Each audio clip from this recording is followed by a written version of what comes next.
Tuhan Yesus, sisa-sisa waktu ini Tuhan Yesus Kristus dalam kehidupan kami. Biar kami boleh mempergunakannya dengan sebaik-baiknya. Tuhan Yesus, terima kasih Tuhan. Sebentar mendengarkan kebenaran firman rapi hamba. Terima kasih Tuhan dalam nama Yesus. Haleluya. Serahkan sama hambanya, Kapten Sembiring. Oke, baik. Puji Tuhan. Salam. Tadi saya berpikir ada Kapten Pastor Samuel Rande dia yang melayani, tapi tetap juga dia. Oke, baik, saudaraku, kita akan kembali belajar tentang Firman Tuhan. Yang saya akan ambil tuh yang biasa-biasa aja, ya, yang sudah sering kita dengar. Tapi saya percaya, ya, Firman Tuhan itu bukan sama seperti makanan. Kalau tiap hari makan ikan teri, ikan putih, ya bosan juga. Tapi kalau firman Tuhan, biar hari-hari kita kunyah, biar hari-hari kita dengar, biar hari-hari kita makan kebenaran firman Tuhan, itu bertambah lezat, ya. Haleluya. Ini Tuhan, saudaraku, banyak orang yang kira-kira apa ya, pada hari-hari Minggu begini, pergi pasiar, pergi cari ketenangan, pergi mencari ya kegembiraan dalam kehidupan mereka, apalagi hari-hari libur begini kan, ramai. Tadi Pastor Samuel bilang, waduh ramai sekali, padat sekali.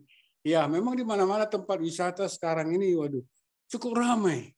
Banyak sekali orang mencari ketenangan itu ke tempat-tempat yang indah ataupun boleh dikatakan yang menyenangkan. Tetapi firman Tuhan dalam Mazmur pasal 62 ayat 2, hanya dekat Allah saja aku tenang. Amin. Haleluya. Saudaraku, kalau bukan di dalam Tuhan, ketenangan itu tak ada artinya. Karena keterangan yang kita cari dengan cara tadi berpasiar ke sana kemari, itu hanya sementara saja. Begitu pulang, timbul lagi masalah-masalah yang lain. Oleh sebab itu, berarti kita harus selalu dekat dengan Tuhan. Berarti kita harus selalu mencari Tuhan. Berarti kita harus selalu bersama-sama dengan Tuhan, supaya rasa damai, rasa tenang itu ada di dalam kehidupan kita. Jangan sekali-kali tinggalkan Tuhan, seperti apa yang dilakukan banyak orang, ya. Banyak orang karena untuk mencari jabatan, dia tinggalkan Tuhan. Dia tukar Tuhan Yesus dengan hal-hal yang lain. Banyak juga yang meninggalkan karena kawin dengan orang yang tidak seiman, tinggalkan Tuhan Yesus. Tapi apa kenyataan yang mereka dapati? Banyak kita lihat masalah-masalah yang mereka dapatkan, sementara boleh merasa ketenangan, tetapi akibatnya mereka akan mendapatkan satu hal-hal yang tidak sangat menyenangkan. Ya, banyak kita lihat orang politik lah, banyak dia tukar, ya, gadaikan Tuhan Yesus untuk mencari jabatan.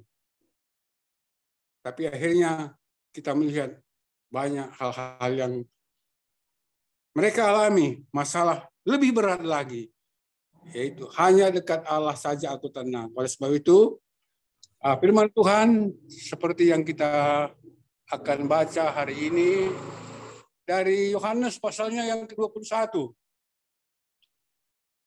Mulai ayat 2 sampai mungkin ayat 7 aja, ya. Enggak terus.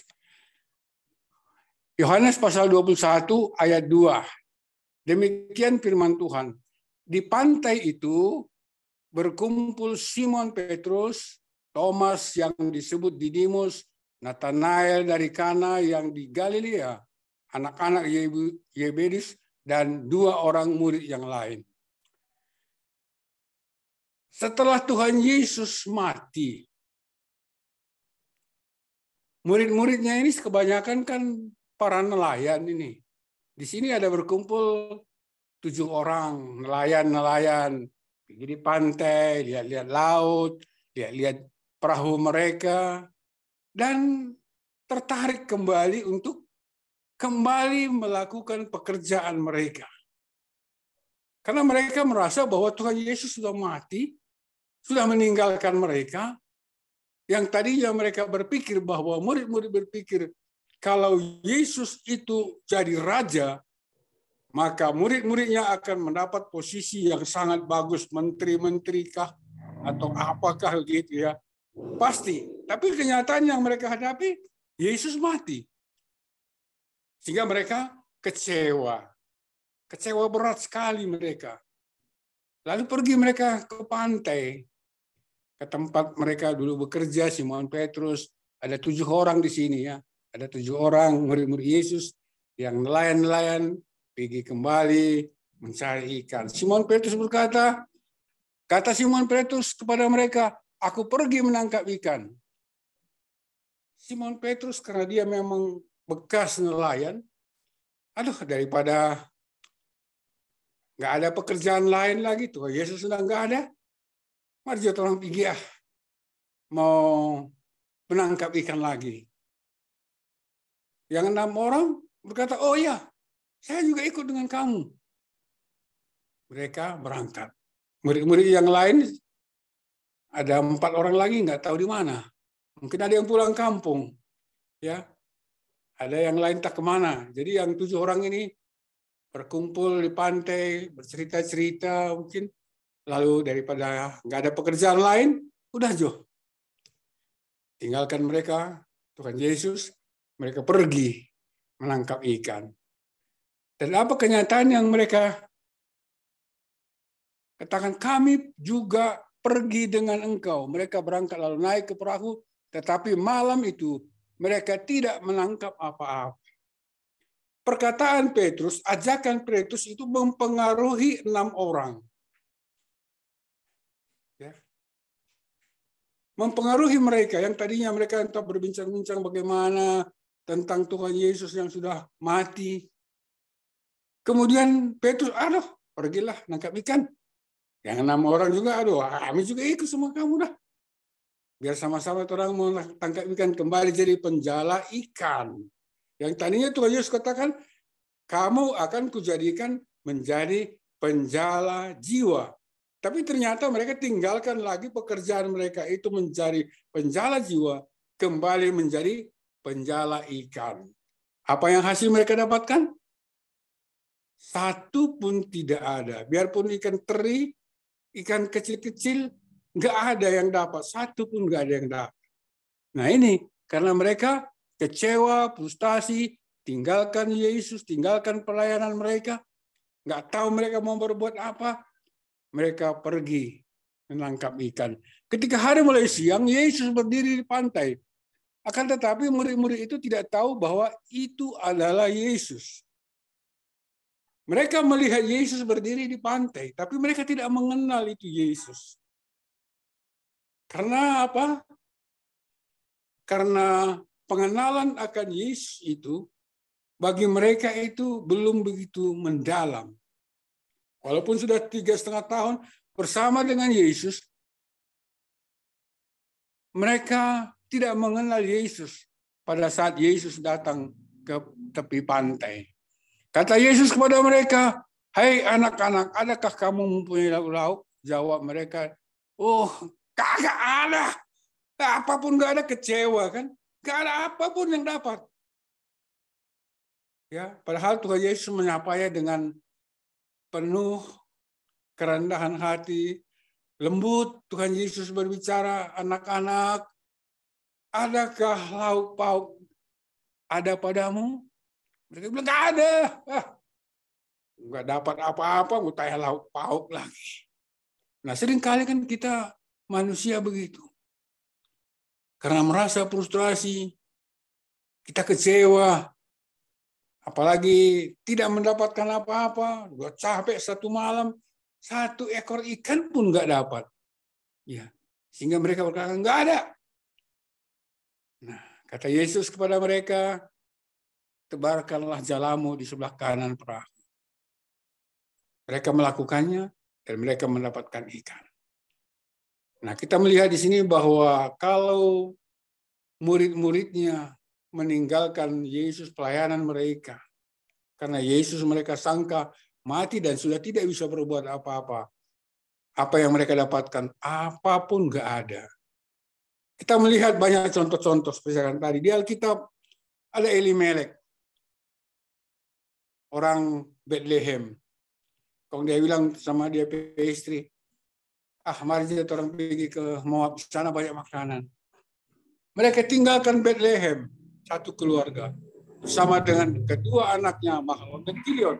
Mereka tinggalkan Bethlehem, padahal Bethlehem adalah artinya rumah roti. Tapi karena masalah makanan, kekurangan makanan, mereka tinggalkan Bethlehem, pergi ke daerah Moab. Kita tahu Moab adalah orang-orang yang keturunan daripada Lot. Ya, keturunan daripada Lot yang tinggal di Moab, yang sangat membenci bangsa Yahudi. Kita tahu bahwa keturunan Lot adalah hasil perhubungan terhadap kedua anak perempuannya. Sehingga, tapi mereka pergi ke sana untuk mencari makan. Meninggalkan Bethlehem, meninggalkan ibadah mereka, meninggalkan teman-teman mereka, pergi ke Moab. Apa yang dapat mereka rasakan di sana? Elimelek mati. Kedua anaknya kawin dengan orang Moab, yaitu Orpa dan Rut. Ya. Tahu Kilion dan Mahlon juga mati. Tinggal perempuan semua, Rut dan kedua menantunya. Apa yang mereka dapatkan sangat tragis sekali, sedih sekali. Ya. Tadinya berangkat dari Bethlehem 4 orang, suami meninggal, kedua anak meninggal. Ya, syukur karena Rut telah mendengar bahwa di Bethlehem ada makanan, sudah ada makanan. Dia mendengar sudah ada makanan di sana, sehingga mereka Rut tergerak hatinya dan membawa kedua menantunya untuk pergi kembali ke Bethlehem, karena di Bethlehem sudah tersedia makanan dan mereka pergi. Tetapi satu di antaranya adalah Orpa, kembali lagi di Moab. Dalam perjalanan dia kembali lagi dan berdua mereka pergi ke Bethlehem. Dan kita melihat bahwa karena ketekunan Rut, ya, karena ketekunan Rut percaya bahwa Allahmu adalah Allahku, Tuhanmu adalah Tuhanku, bangsamu adalah bangsaku, sehingga mereka berdua berjalan kembali ke Bethlehem. Dan kita melihat, kita tahu semua bahwa Yesus adalah dari keturunan Rut. Yesus lahir dari keturunan Rut. Karena dia yakin teguh, dia tetap percaya, sekali percaya, tetap percaya. Dia tidak meninggalkan Tuhan. Dia tidak meninggalkan mertuanya. Mereka bersama-sama berjuang lagi. Dan kita melihat hasil yang mereka dapatkan, bahwa Rut adalah salah satu menjadi generasi penerus daripada silsilah Tuhan Yesus. Itulah kalau meninggalkan Yesus, meninggalkan iman kita. Apa yang kita dapatkan? Banyak hal-hal. Puji Tuhan, Rut masih mendengar bahwa Bethlehem telah diberkati. Sehingga mereka masih ada kesempatan untuk kembali lagi ke Bethlehem.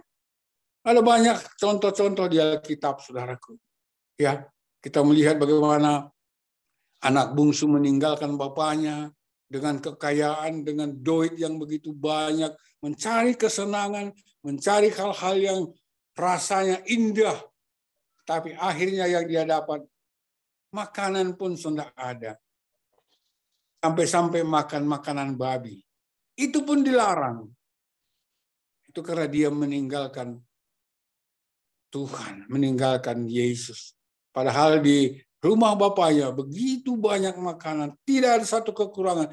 Bahkan para pelayannya pun semuanya menikmati berkat-berkat Tuhan.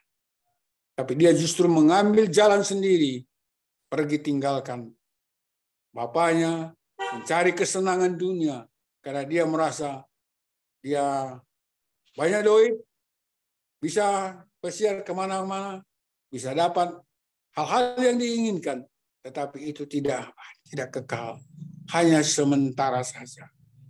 Akhirnya dia kembali lagi, bukan karena dia menyadari akan kesalahannya, dia kembali lagi. Ya, puji Tuhan, kalau firman Tuhan bisa mengingatkan kita kembali, ya, maka ada harapan, ada secerca harapan lagi bagi kita untuk menikmati kasih Allah, karena kasih Allah kita sungguh sangat besar. Dia sangat mengerti keberadaan kita, dia tahu kemampuan kita, dia melihat bagaimana kondisi kita. Asal kita mau kembali kepada Dia. Oleh sebab itu, jangan meninggalkan Tuhan. Apapun akibat yang kita dapatkan, ya, kalau bersama dengan Tuhan, Tuhan selalu memberikan kemampuan, kekuatan bagi saudara dan saya untuk tetap setia di dalam melayani Tuhan, untuk dalam mengiring kepada Tuhan. Apapun yang kita kerjakan, kita percaya Tuhan selalu menolong kita. Ya, pujian tadi katakan bahwa Tuhan selalu menolong. Musim boleh berganti, kondisi boleh berganti, keadaan kita boleh berganti, tapi yang satu, kasih Allah tetap abadi di dalam kehidupan kita. Puji Tuhan, saudaraku yang dikasihi Tuhan, inilah renungan singkat pada sore hari ini. Hanya dekat Allah saja aku tenang. Oleh sebab itu, tetaplah kita mencari Tuhan, karena mencari Tuhan, carilah Tuhan, maka kamu akan hidup. Hidup di dalam Kristus adalah hidup yang penuh dengan sukacita, hidup yang penuh dengan kedamaian, hidup yang penuh dengan kebahagiaan, karena hanya dekat Allah saja aku tenang. Haleluya. Amin. Kita berdoa. Bapa yang baik, Bapa yang penuh dengan kasih, Bapa yang sangat mengerti keberadaan kami. Yes. Biarlah firman-Mu Amin. menjadi remah di dalam kehidupan kami, agar kami tetap ada bersama-Mu, Tuhan. Jangan sekali-kali kami tergoda oleh keadaan dunia ini sehingga kami pergi meninggalkan Yesus. Tuhan, kuatkan, teguhkan iman kami, supaya kami tetap percaya. Sekali percaya, tetap percaya. Sekali Yesus, tetap Yesus di hati kami. Amin. Benar-benar kehidupan kami, Tuhan, boleh menjadi berkat bagi orang lain. Pelayanan kami boleh menjadi berkat orang lain. Kami rindu, Tuhan, lewat pelayanan kami, lewat kehidupan kami, banyak rekan-rekan kami yang saat ini tengah berlayar, mereka juga bisa bergabung menikmati lawatan Tuhan lewat ibadah CSM ini, Tuhan. Benar. Kami hanya serahkan ke dalam tangan-Mu. Tidak jemu-jemu kami berdoa, membawa mereka di dalam doa kami. Untuk kami bersama-sama, karena begitu banyak masalah yang kami hadapi, apalagi para pelaut di tengah lautan, Tuhan. Hanya dekat Allah saja kami tenang. Gelombang, badai menerpa, tetapi itu tidak akan menggoyahkan iman. Karena hanya dekat Allah saja kami tenang. Terima kasih Bapa kami yang ada saat sore hari ini. Biarlah firman-Mu menjadi remah dalam kehidupan kami, untuk mengingatkan kami selalu, agar kami melakukan apa yang Tuhan firmankan bagi kami, untuk kami lakukan dengan setia. Karena hanya dekat Allah saja kami menikmati rasa ketenangan. Di tengah-tengah dunia yang kacau balau ini, yang penuh dengan kejahatan. Tapi bersama Yesus, kami tetap tenang, bersukacita, karena Yesus adalah sumber damai sejahtera bagi kami. Haleluya. Di dalam nama Tuhan Yesus, kami berdoa mengucap syukur. Amin. Silakan. Haleluya.